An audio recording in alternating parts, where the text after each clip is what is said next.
everyday thing. It's an everyday thing. It's an everyday thing when you let your nuts hang. Defense attorney Philip Dubé joining me. He is joining us out of LA, formerly in the public defender's office. They try a ton of cases. Philip, first of all, has she turned it into police? She said she was. If she hasn't, By she's talking about Katie with the Nolan Wells case. I give her no credibility at all. Look, I want this to be true. Why? Because I want the video.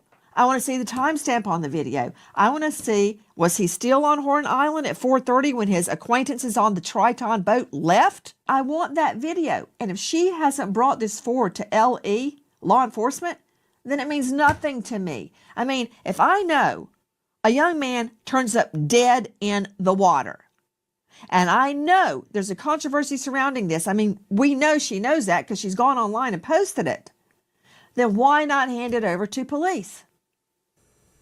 Agreed. And it should go to the grand jury for part of their investigation. But I got to tell you, if I were cross-examining her, should this even go to trial, the first question I'd ask her on that 4th of July, what she had been drinking.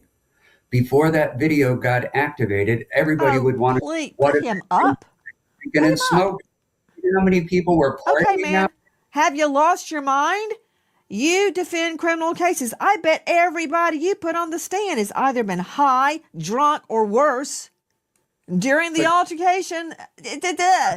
Every witness is not a nun, a priest, or a virgin. Everybody on Horn Island was drinking, man. What are you talking about? Mm-hmm. I don't care if she took a drink. I want the video. You want the truth, is what you want. You want the truth. And let's and that would be the video. Yeah. Remember, Nancy. Okay.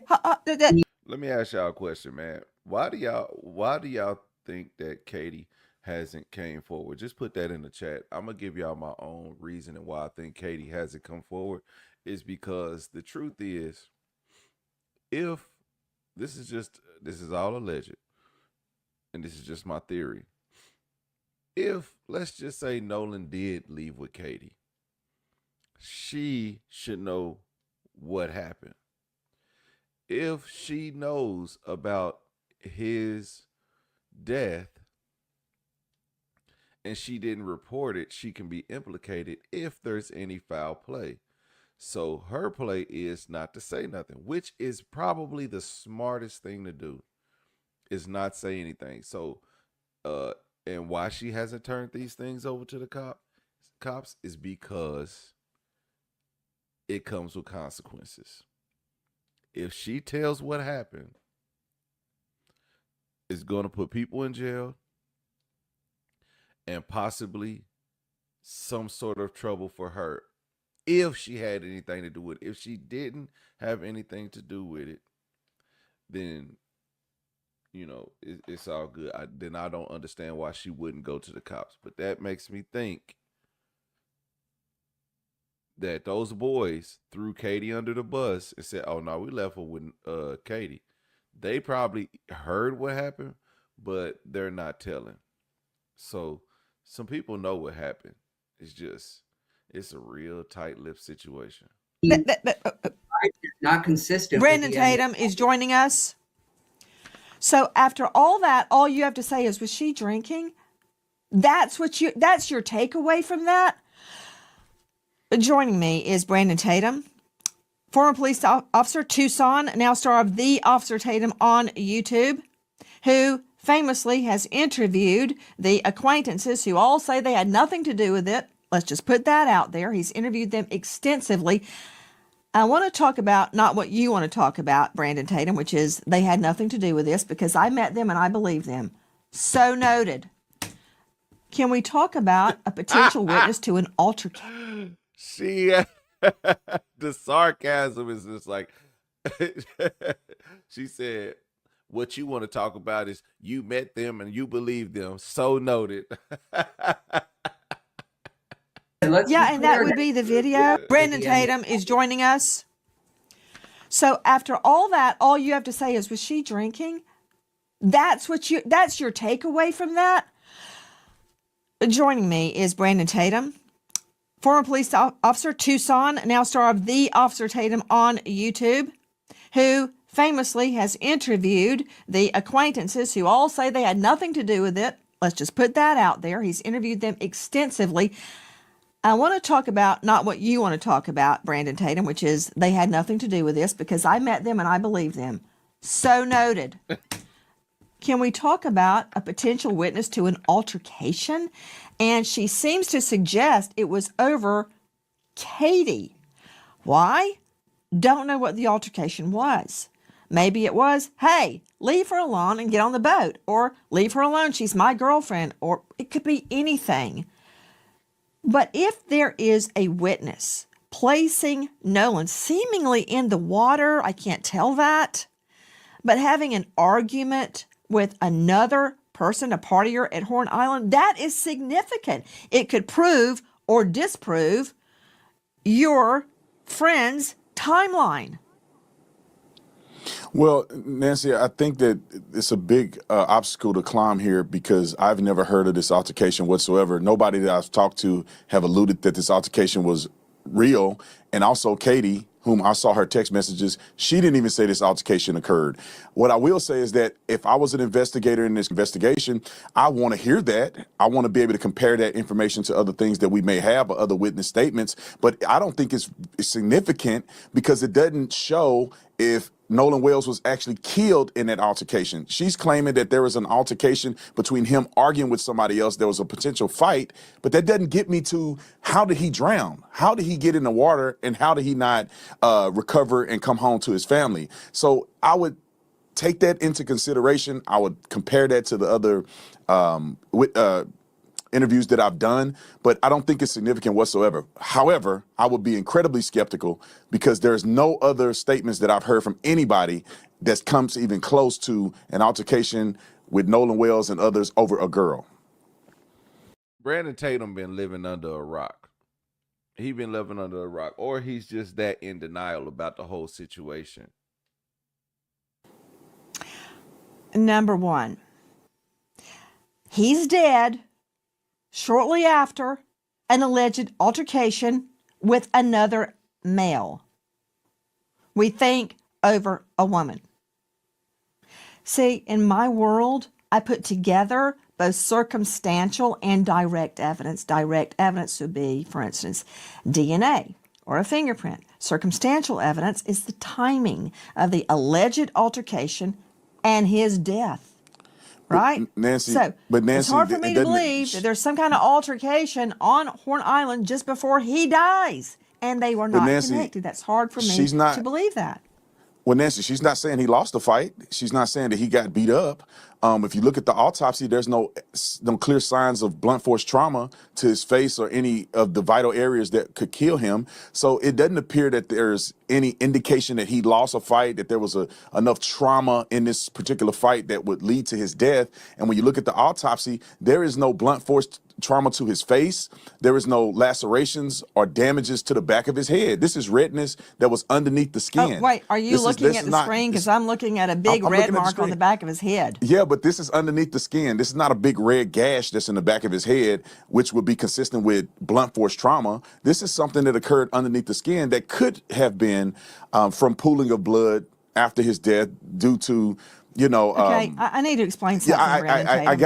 I'll let the experts talk about specifics, but it doesn't appear that. Okay, let's do that. But I want everyone to understand why Officer Tatum is here. Officer Tatum and Philip Dubé and others on our panel tonight are taking a particular side, right? It's called cross-examination, and it is similar to what happens in court.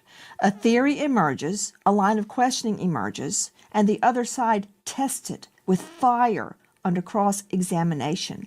And then, hopefully, you get to the truth. Shout out to everybody in the comments. Somebody says, implicit bias drives the low-budget black community. Justice for Celeste Hernandez. I'm not sure what that's supposed to mean, but there's nothing low-budget over here. But thank you for tuning in. Also, somebody says, Tatum asked the right questions. What questions did he ask? He's making statements. He's not asking any questions. He's specifically defending every notion that, like, there we don't know what happened, right? We have no idea. We're trying to get answers. But Tatum's defense is nothing happened to him. He just died. He drowned. He just drowned by himself. No one's seen him drown. Thousands of people on this island, no one's seen him drown, right?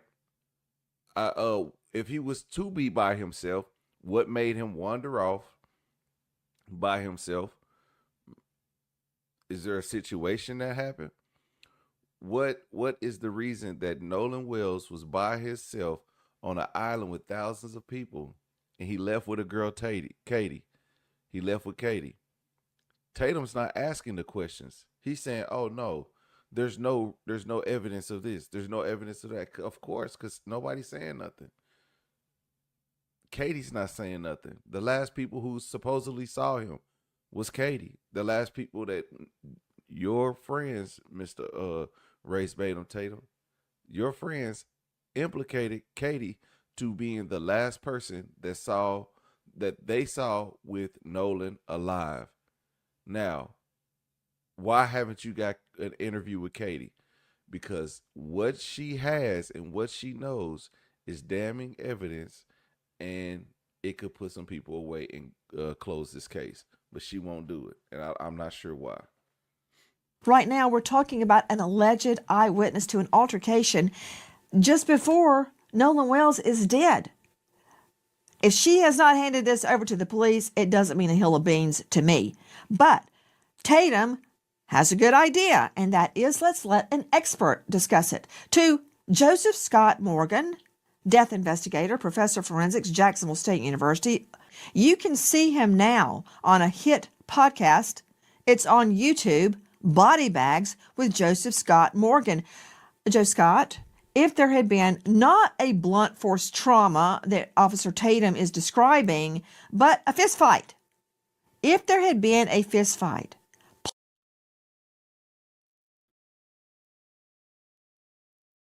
No, he says there isn't any proof of foul play thus far. See how you twisted his words. That's crazy. I didn't twist his word. I said exactly what he said. That don't make no sense. Then someone says, I keep blaming people for the color of their skin. Your hatred towards white innocent people is sick. Nobody said white people. Nobody said white people. But that shows where you see everybody saying, "Oh, this ain't about race. This ain't about race." But here you are talking about, I'm blaming white people. Nobody said. I'm just saying. I said Katie. Katie was with him. Nolan's friends said that Katie was with him. So why isn't Katie speaking out? I said thousands of people. I didn't say thousands of white people. I said thousands of people. That just shows y'all really don't care if he's white or black. Y'all don't care y'all just don't want white people to go to jail for this crime.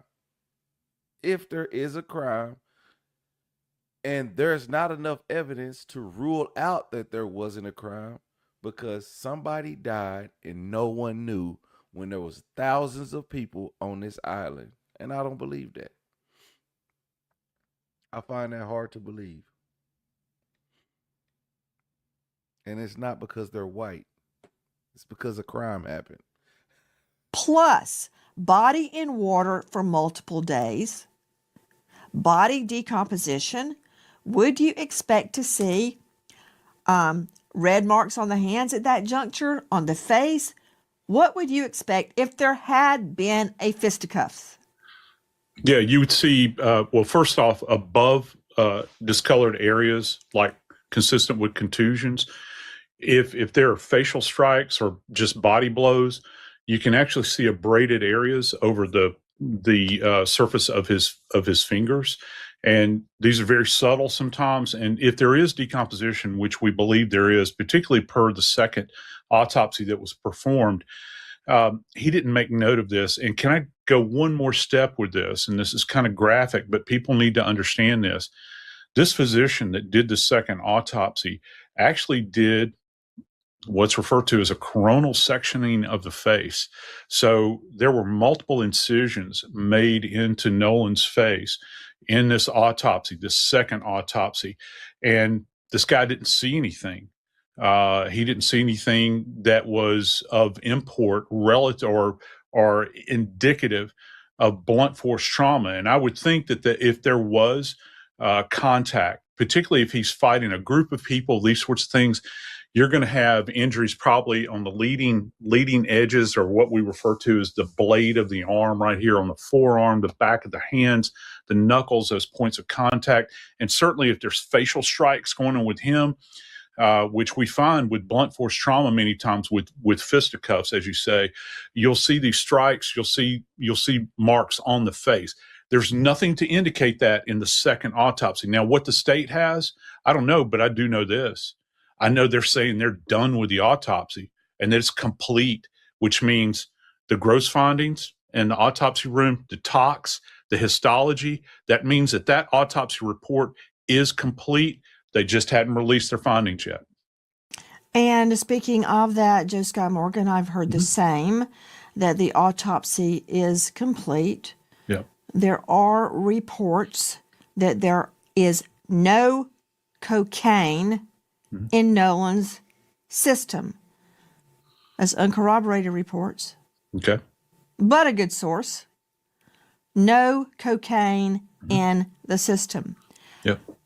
Joe Scott, when the body has been in the elements, such as the water, for that long, how can I confirm if he had been drinking or not? Oh, you can still pull a BA, blood alcohol or blood ethanol level, as it's referred to.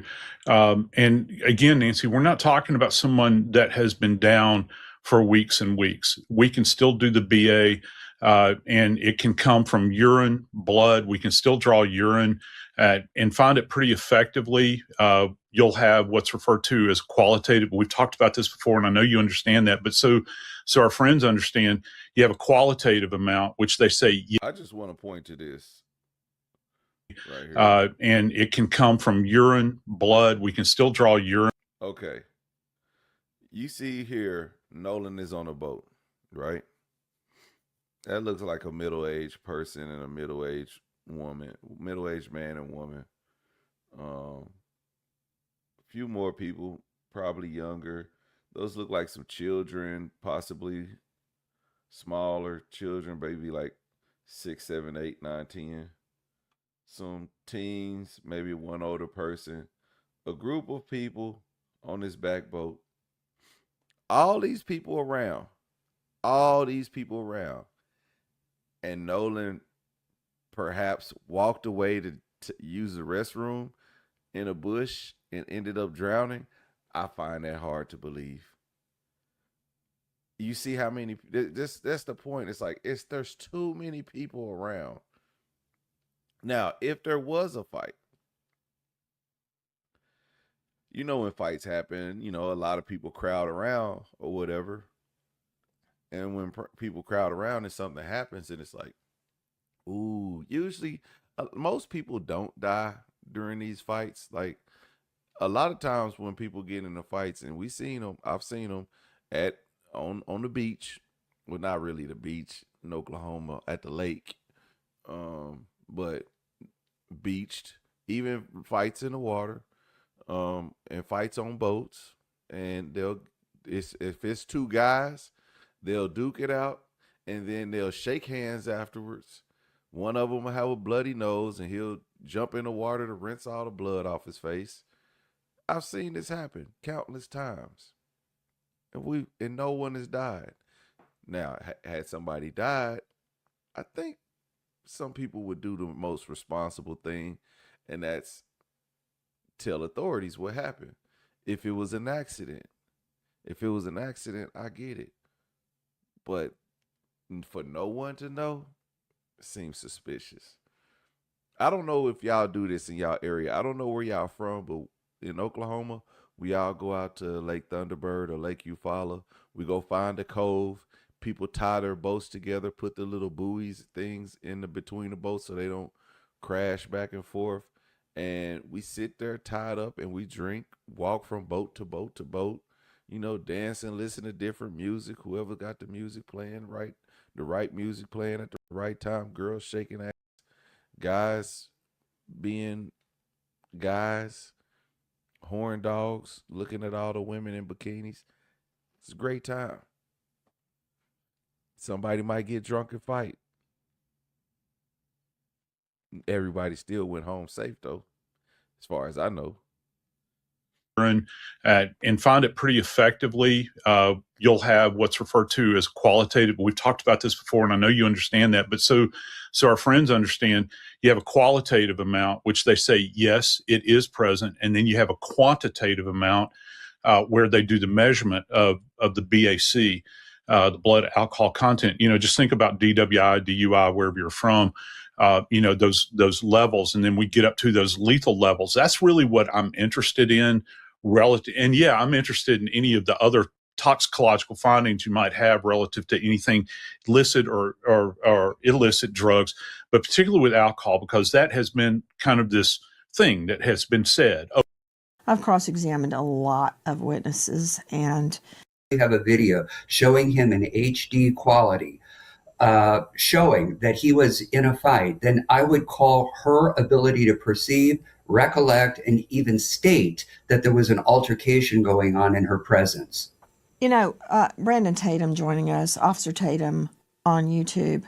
I've cross-examined a lot of witnesses, and I cross-examined them exactly on that. How far away were you? Did you know the target? Were you familiar with them? Was your vision obstructed by anything? Were you wearing glasses? Were you wearing sunglasses? What time of the day? I mean, I could go on and on and on. But unless you have a nun, a priest, or a virgin on the stand, or maybe Angel Gabriel might come down and testify, you have to take your witness as you find them. And I'm sure you've had a lot of drunk witnesses in Tucson, to everything from a bar fight to a murder to a dope deal. Look, I'd say a good 50% of witnesses were drunk at one time or the other. That doesn't mean they didn't see what they saw. Well, from a law enforcement perspective, this is not cross-examination on the stand. This is us. What I would deal with a witness is right on the scene, and I'm not too concerned of whether the person is drunk or not. I'm not going to test their blood alcohol level on the scene. I want to know specifically, what did you see? What are the identifying markers that you? I don't think Brandon Tatum has ever been on a crime scene. I think he was like a school resource officer or something. He wasn't no real cop. Nothing about him says I was a real cop. Have to say that this is Nolan. If that person can describe them, maybe we'll do a show up. If we have like a video or a picture or something, we could show them and say, hey, does this match the person you think that was here? Then we'll have a good perspective. But there is a challenge here, because you do have to identify him. You can't just say it was a black man out there with curly hair and I think it was Nolan. You're going to have some clear identifying markers that this is Nolan, and then you have to identify the people he was fighting with and the girl. And I think this person is going to have a big challenge. I saw this text message. We reached out to the girl on her social media. She never responded to us. I don't know if she ever really sent it in to the police, but it is problematic, in my opinion, if she hasn't. If you're going to say somebody is going to spend time in jail, or you are alluding to the fact they've committed a crime, and the fact now that we know that Nolan did not survive being out there at Horn Island, and you never submitted that to law enforcement, there's a potential that's tampering with evidence. If you have evidence of a crime and you're withholding that from law enforcement, and you knowingly and intentionally are doing that, that could be very problematic for a person who claimed to be a witness. No. Morally, it's wrong, but there is no duty under the law that you have to report yourself as a witness, that you have to volunteer information. You can stand on the side of a pool and watch somebody drown and do nothing unless you have a fiduciary capacity, and it's not a crime in our jurisprudence. So nothing is compelling her under the law to come forward. However, interesting, she did post it. She did identify herself. She did say she was going to police, and that would be my first line of cross. Did you take this to the police? And if she said no, all HELL Well, break out in that courtroom. If you have information like this and you don't go to the police, no, Nancy, no, fur she's making would fly. Fur would fly. You ever seen a dog fight? That's what I mean by that. Fur would fly. So that would be a line of cross-exam. Hold on, something else. Before I go out to Susan Hendricks, Jeff Shetler, and Ben Dobrin, now information that there is, in fact, a criminal investigation. Hearing that somebody who has an inside source is saying the DA's office in Mississippi is now looking at the Nolan Wells case as a criminal investigation and no longer an accidental drowning. Now, that just tells y'all, as details emerge and time goes on, more people are coming out. Maybe, okay, I'm going to just be honest. A police officer and a detective, they don't release everything because they don't want to spoil their case. They're trying to gather evidence. They're trying to gather evidence and question the right people, and without giving up their sources, giving up what they do have. And that's a tough spot to be in, because now you're going around asking more and more about these certain people and these certain individuals and things. So if they're opening up a criminal investigation, that means they have an inkling that something might have happened. It might not have been it might have been an accident. It might have been intentional. But whatever it was, somebody ain't telling the truth. And Officer Tatum's friends, they left the island. They've said that they wanted to clear their names and their involvement in this case. They're no longer involved. At this point, it's Katie. I'm assuming Bart that was on the phone call, but they said it was Bart and Wyatt. So Wyatt, of course, left. So it's kind of confusing to know who would actually be involved in this. Because if it's not Bart, then who is it? If Bart wasn't fighting over the girl, then who was it? can only pray that this is true. Obviously, we can't celebrate. We can't get excited at all because I have not seen Ben Crump announce this. It is not being reported by any other major media sources, but there are rumblings. From Sam Crouppen. All right. I would like to point out that his source is a, quote, little birdie. Little birdies are saying that an inside source says the DA's office is now looking into the Nolan Wells as a criminal investigation. I can't put that up on the stand. Susan Hendricks joining me, investigative journalist and author of Every piece of evidence must be examined. And 99 cents.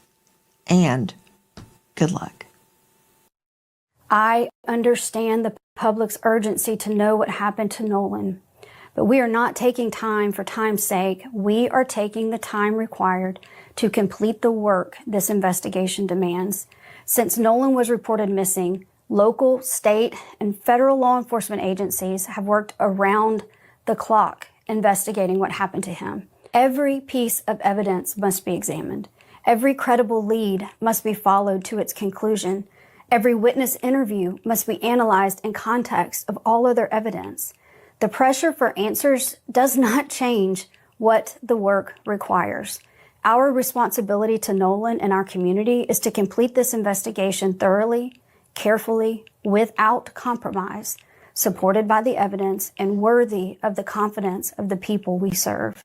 I also understand that many people have questions about why more information has not been released publicly.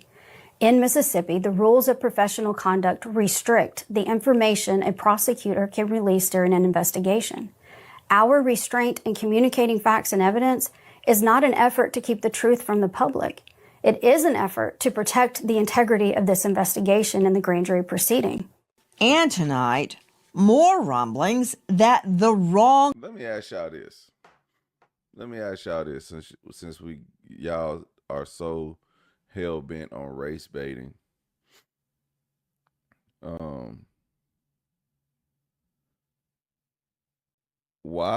Why are I'm gonna get this lady's name.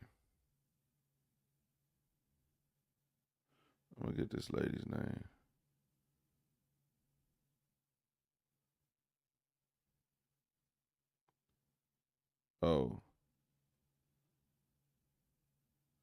Lindsay Clancy. Lindsay Clancy. Do y'all support Lindsay Clancy? I feel the same people who are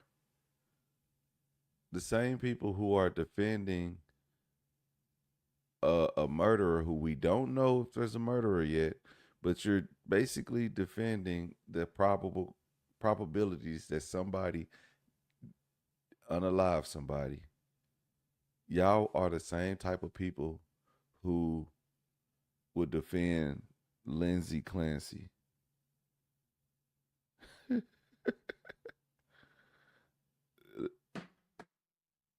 The same type of people.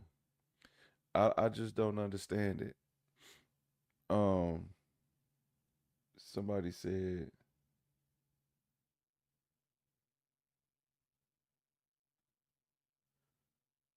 am I just going to rule out that he drowned while drunk like many others down here? Why would I rule it out? You know, has there been evidence of water in his lungs?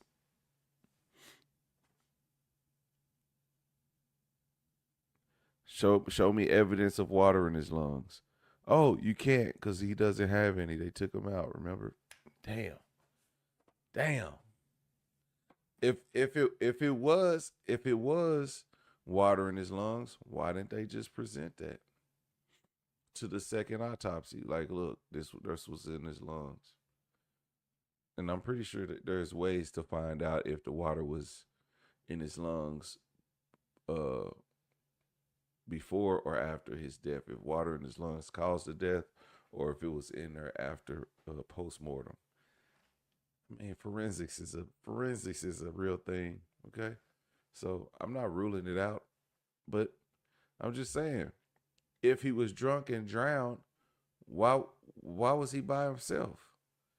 Nobody can come forward and say, I was last with Nolan before he went missing. I didn't see him again. Next thing I know, he's dead. Just come out and say it. If you didn't commit a crime and someone died that was with you and you last seen them, you'd be like, this is what happened. It was a girl that died in Chicago and they were in a hotel and she walked downstairs. She was drunk and she went into the freezer. She walked in the freezer and got locked in and died. Everybody was like, oh, something happened. Somebody put her in the freezer. Then the videotape came out that she was drunk. She walked down the stairs, went to the kitchen, and walked into the freezer by herself, right? So, but the friends that were with her, they were like, look, she was with us. We don't know what happened. Everybody was pointing a finger at the friends. They were like, look, we this is what happened. We did not put her in that freezer. We don't know. She was drunk and she just left. That's what they said. Those kids said that she was drunk and she left the hotel room. She walked down there by herself. But see, they cooperated with just saying, hey, this was the last time I see that. Same thing with Wyatt. They did the same thing. I don't know what y'all saying. Like, it's everybody. It's thousands of people on this island. Boat was searched. The MDMR report states that the searched vessel was called a tied craft, right? On July 8th. But witnesses show he used a tied line boat on July 4th. In the MDMR report, right down at the bottom in the yellow, it says tied craft, not tied line. From Sam Crouppen to Ben Dobrin, emergency response diving instructor and trainer. Ben, thank you for being with us. What about the mistake in the name of the boat, if it was in fact a mistake? And could that explain any problem in getting GPS information? Well, absolutely, because they're two different brands of boats. It's like saying, I'm going to search a Ford, and then you go out and search a Chevrolet in a car.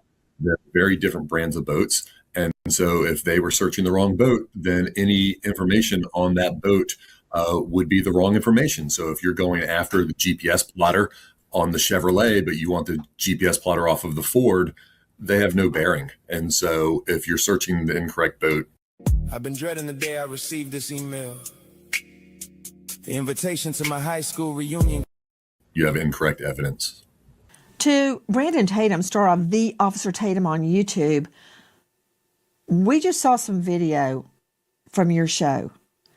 And I'm trying to figure out, among other things, what time and day, if you have a time and a date stamp on that, that seemingly shows the Triton with a lot of people on it leaving the island, leaving Horn Island. Do you have a timestamp on that?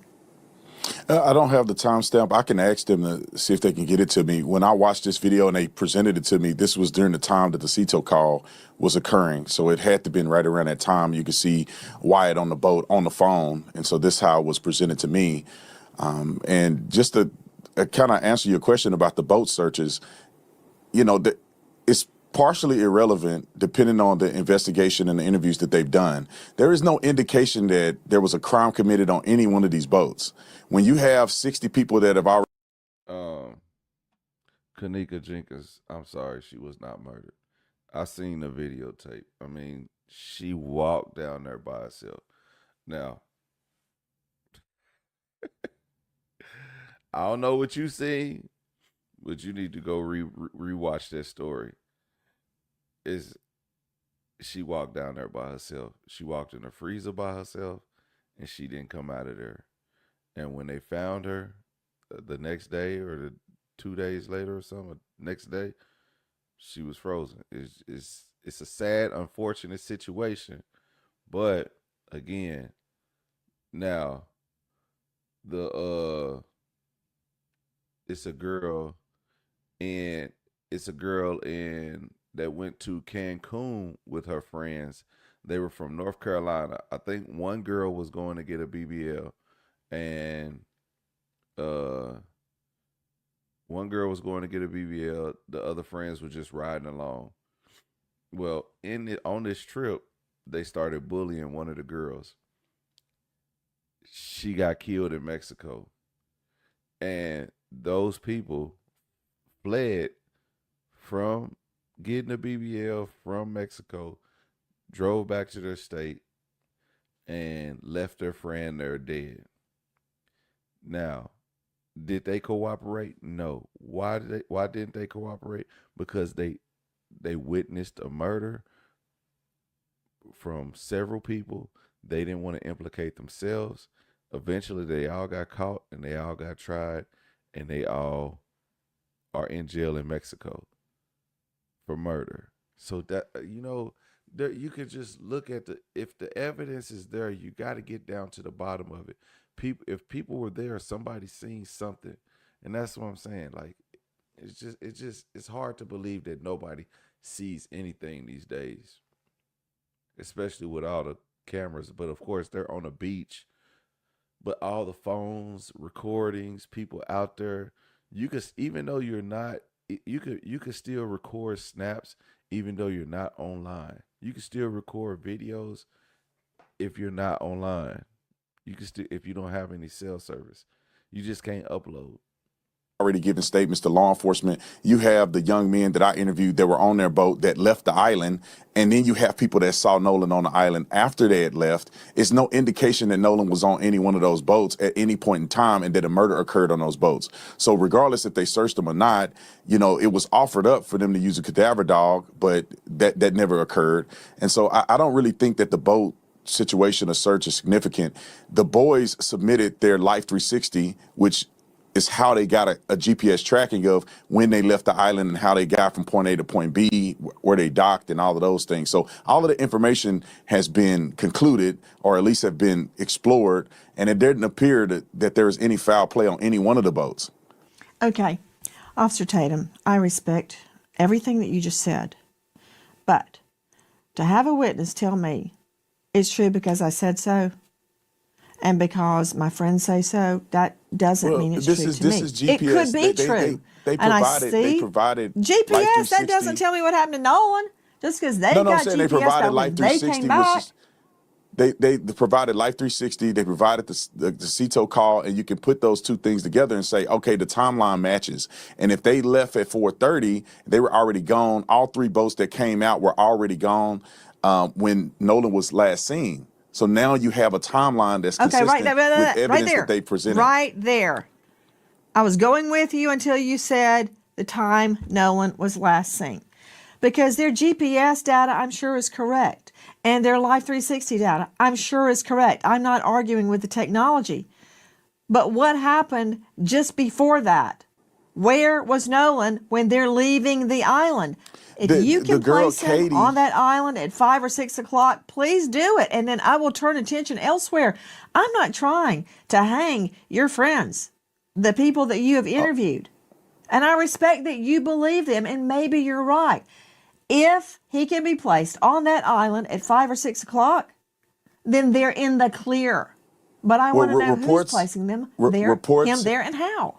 Reports have come out that there's two reliable witnesses. TMZ reported on this. They said they saw Nolan a little bit before 6 p.m. There's also the young lady, Katie, who sent text messages to one of the boys that I interviewed. I saw the text messages where she alluded to the fact that she did not see Nolan get on the boat. She heard the boys yelling for Nolan to get on the boat. So Nolan never got back on the boat that he came on. So you have the boats leaving.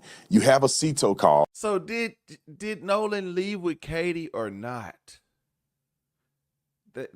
See, now the lies are starting to come out.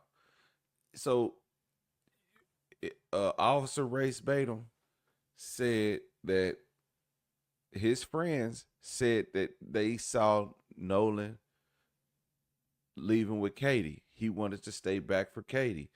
Katie says, I seen the boys telling Nolan to come on. So she's there. Where is her statement at?